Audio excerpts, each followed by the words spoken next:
Hi, I'm Peter Whittle. Now, you might have read this week that Cambridge University aims to show how Anglo-Saxons were not actually real, the reason being to question and dismantle the mythology surrounding British national identity. You might also have read just a day later that a new TV series on Colditz aims to dismantle the mythology surrounding that famous World War II prison and depict the classism and racism of British officers and the general personal ghastliness of Douglas Bader, hitherto rightly regarded as a genuine and extraordinarily brave British hero. We've become used to revisionist history. It's been going on now for decades. But now this relentless process of demystification in the face of public despair and anger has taken on an increasing intensity and indeed a more overtly hostile tone.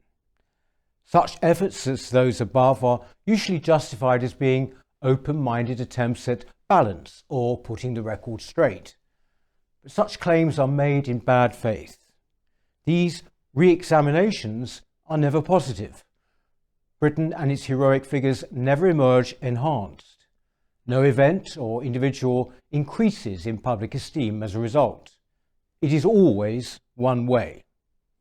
All countries have national myths. All cultures have heroic figures, but they don't necessarily spend endless amounts of time and effort working out new ways in which they can discredit their heritage and history. The effect of such constant self-abasement and self-criticism by our cultural and educational establishment is to increase amongst the wider public a sense of alienation from the country, a sense of demoralisation and dismay. The targets selected prove this point. Churchill, of course, Nelson, Drake, all have been systematically attacked in recent years. Why? Because they typify a certain sort of hero and a certain British spirit. The same goes for the attack on our great literature.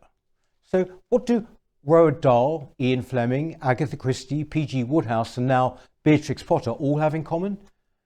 They all created universally loved characters which sprung from and then embodied a popular and valued aspect of English identity. Hence, they must be brought down, deconstructed, made smaller. I fully expect to see A.A. Milne and Conan Doyle's Sherlock Holmes next in line for this treatment. This is all part of a cultural revolution. So what is the counter-revolutionary to do besides not watching the TV shows or taking the university courses? Well, first, we must remember that we are in the majority.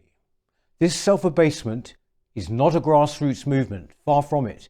It is being imposed on us from above. So, as the majority, we must take it upon ourselves to ensure that our children, the future generations, know about our history and its great figures. We cannot rely any longer on our educational system or our institutions to do this. It's up to us to actively teach our own children our story because it is theirs too. And we must recognise that above all else, the survival of Britain, its history and culture, is now firmly in our own hands. Thank you.